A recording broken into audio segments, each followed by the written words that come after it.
இதுதான் மூணார் அணைச்சலில் இருக்கிற ஐயப்பன் கோவில்.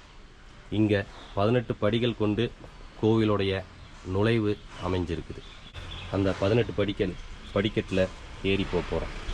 சுவாமியே சரணமையப்பா, சுவாமியே சரணமையப்பா, சாமியே சரணமையப்பா, சுவாமியே சரணமையப்பா, சுவாமியே சரணமையப்பா, சுவாமியே சரணமையப்பா, சுவாமியே சரணமையப்பா, சுவாமியே சரணமையப்பா, சுவாமியே சரணமையப்பா, சுவாமியே சரணமையப்பா, சுவாமியே சரணமையப்பா, சுவாமியே சரணமையப்பா.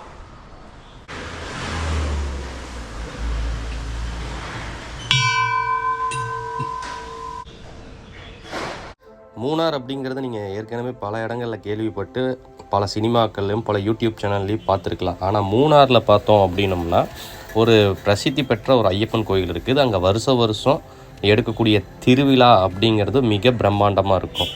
அப்படி இருக்கிற கோவிலிலே என்ன சிறப்பு அப்படின்னம்னா 66 வருடங்கள் பழமை வாய்ந்த ஒரு கோவில். சபரிமலைக்கு அடுத்த 2வது ஐயப்பன் சன்னிதம், 2வது சபரிமலை அப்படின்னு சொல்லி அழைப்பாங்க.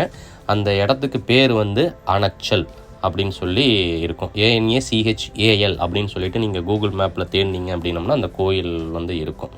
ஸோ அப்படி இருக்கிற ஒரு கோவிலுக்கு தான் இப்போ நாங்கள் உங்களை கூட்டிகிட்டு போகிறோம். மூணார்லேருந்து ஒரு 15-20 கிலோமீட்டர்லேயே அந்த இடத்த நாம் ரீச் பண்ண முடியும். நாங்கள் சுற்றுலாத்தலம் செல்வோம். அங்கே இயற்கையை ரசிக்கிறதுக்காக போவோம். அங்கே மலை, மிஸ்ட்டு, மேகம், புல்வெளிகள் இப்படி பார்க்க போவோம். ஸோ அப்படி இருக்கிற இடத்துல இப்படி ஐயனும் இருக்கிறார். ஸோ நான் எங்கே தான் விளையாட்டாக ஜாலியாக போனாலும் ஐயப்பனை நாங்கள் எப்பவுமே நினச்சிட்ருப்போம். அதை உங்களுக்கு காட்டுறதுக்காக இந்த வீடியோவை பதிவு பண்ணியிருக்கோம்.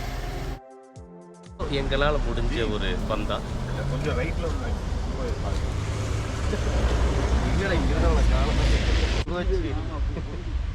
2வது சபரிமலை அப்படின்னு சொல்லிட்டு அணைச்சல் அப்படின்னு சொல்லிட்டு மூணார் பக்கத்துலேருந்து ஒரு 20 கிலோமீட்டர் ட்ராவல் பண்ணோம்னா இந்த டெஸ்டினேஷன் ரீச் பண்ணலாம். ஸோ இந்த கோவில் 2வது சபரிமலை அப்படின்னு சொல்கிறதுக்கு காரணம், இந்த கோவில் கட்டி 66 ஆண்டுகள் கடந்து இங்கே இருக்குது. சபரிமலைக்கு ஈக்குவலாக இங்கே ஃபெஸ்டிவல் பண்ணுவாங்க. அந்த ஃபெஸ்டிவல் பார்க்குறதுக்கே அவ்வளோ பிரம்மாண்டமாக இருக்கும். மூணார் வரவங்க நிறையா சுற்றுலாத்தலங்கள் போவாங்க. அதில் ஐயப்ப பக்தர்கள் இருந்தீங்கன்னா இந்த கோவில் நீங்கள் பார்க்கலாம். பேர் அணைச்சல் ஸ்ரீ ஐயப்பன் டெம்பிள் அப்படின்னம்னா. சரி, போகிற வழியில் இருக்கிற வியூ பாயிண்ட் உங்களுக்கு காட்டுறோம் பாருங்கள்.